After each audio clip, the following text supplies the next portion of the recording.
A consagração dos levitas. Olá, espero que você esteja bem. Nós estamos aqui mais uma vez para darmos continuidade ao estudo do livro de Números. Hoje, Números, capítulo 8. Mas antes é necessário que eu faça alguns pedidos. E o primeiro pedido é para que você não apenas curta, mas compartilhe esse estudo com outras pessoas, para que outras pessoas venham ser abençoadas. Outro pedido é para que você nos siga nas redes sociais, porque através das redes sociais você terá acesso à agenda da semana. E nela você poderá consultar ali os dias, horários e temas dos estudos que nós disponibilizamos ali na igreja. Portanto, venha participar, porque certamente você vai adquirir mais conhecimento da palavra do Senhor.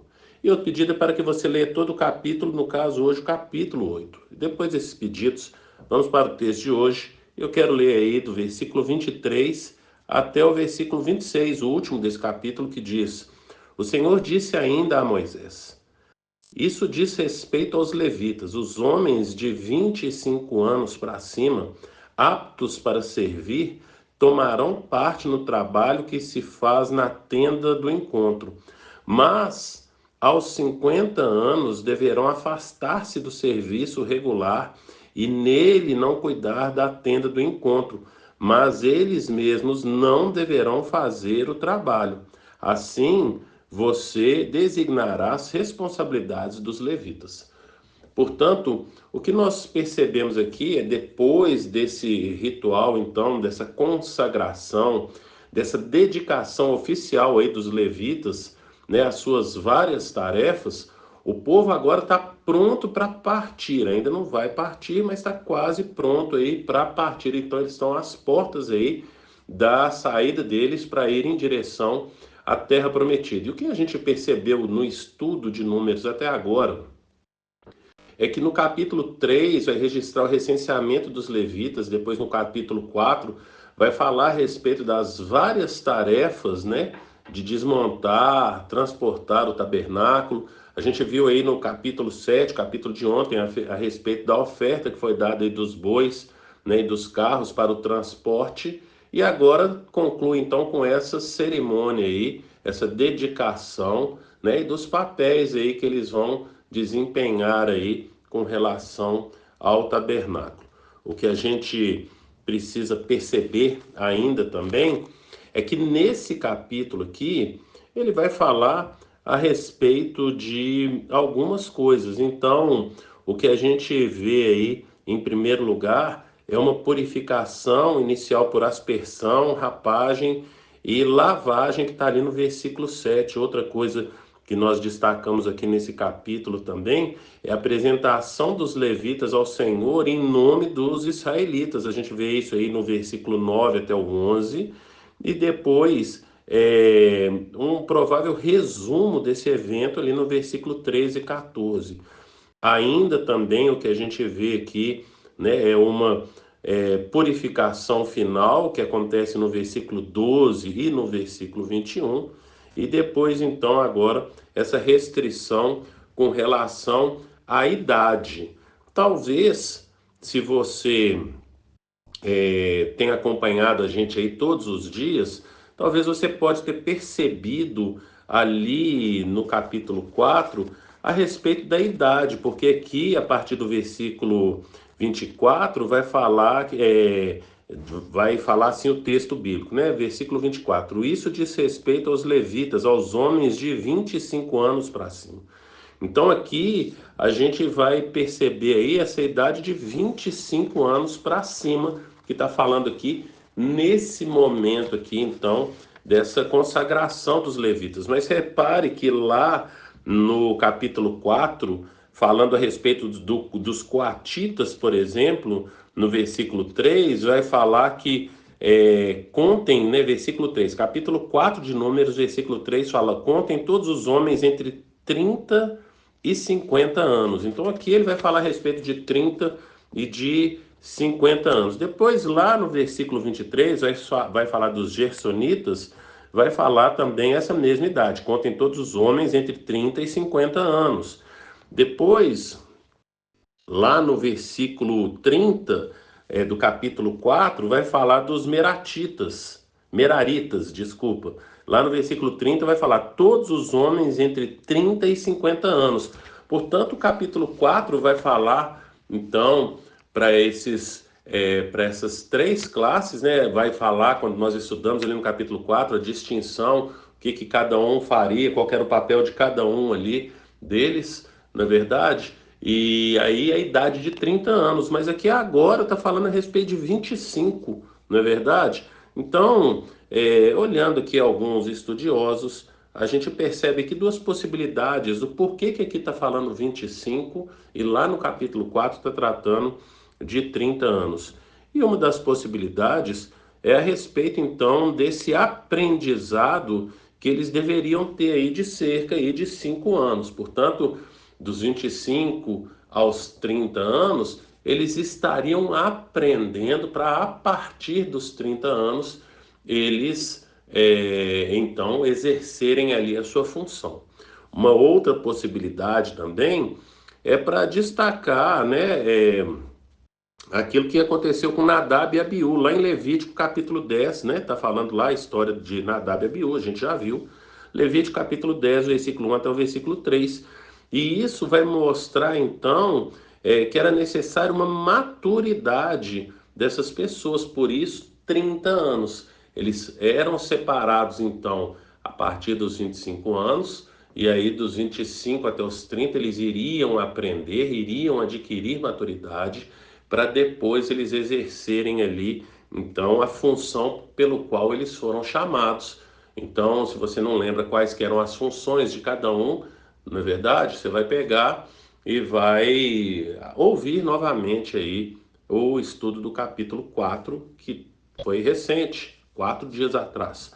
Portanto, vale a pena aí, se você não lembra, ouvir lá o que nós tratamos ali, a disposição do papel de cada um dos levitas ali, né, nas três classes deles. Então, o que eles deveriam fazer ali. Então, agora a gente percebe que tem essa idade de 25, mas a idade continua sendo 50 anos. Então, aqui no versículo 25, aqui agora do capítulo 8, vai falar, mas aos 50 anos não deverão, aliás, mas aos 50 anos deverão afastar-se do serviço regular e nele não mais trabalhar. Então, por que que eles estavam colocando aqui, por que que foi colocado essa idade de 50 anos? Porque você vai perceber que eles vão carregar muita coisa, é muito serviço físico que é feito com as partes ali, né, do tabernáculo. Então tem os utensílios do tabernáculo, tem ali, né, a parte ali dos panos, né, que cobriam ali o tabernáculo, faziam divisão ali do lugar santo e do lugar santíssimo, e também tem ali a armação.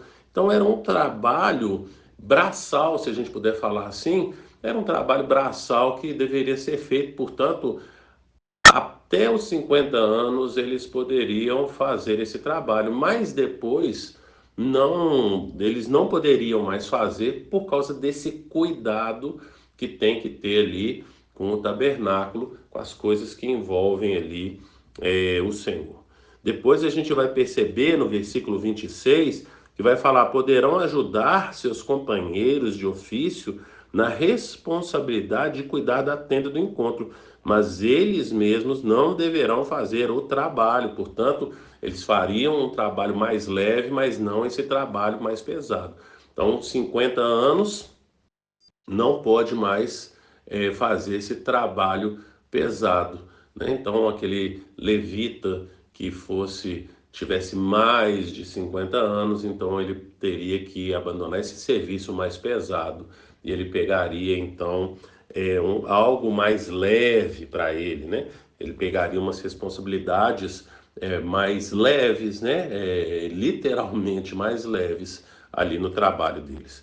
O que a gente pode fazer trazendo para os nossos dias, vale muito a pena nós lermos primeira e segunda Timóteo e também Tito, porque são ordenanças, orientações que Paulo vai trazer, então, para os discípulos dele, não é verdade? Então, a gente percebe e a gente pode tirar várias lições aqui né, com relação a trazendo para o Novo Testamento e trazendo para os nossos dias, como que a gente pega essa palavra aqui, né, essa orientação que foi dada para os levitas, como é que a gente pega isso e traz para os nossos dias? Então eu quero destacar algumas coisas aqui em 1 Timóteo. Então em 1 Timóteo, lá no capítulo 4, a partir do versículo 11, fala assim: ordene e ensine essas coisas. Ninguém o despreze pelo fato de você ser jovem, mas seja um exemplo para os fiéis na palavra, no procedimento, no amor, na fé, na pureza. Até a minha chegada, dedique-se à leitura pública das Escrituras, ou da Escritura, à exortação e ao ensino. Não negligencie o dom que foi dado por mensagem profética com imposição de mãos dos presbíteros.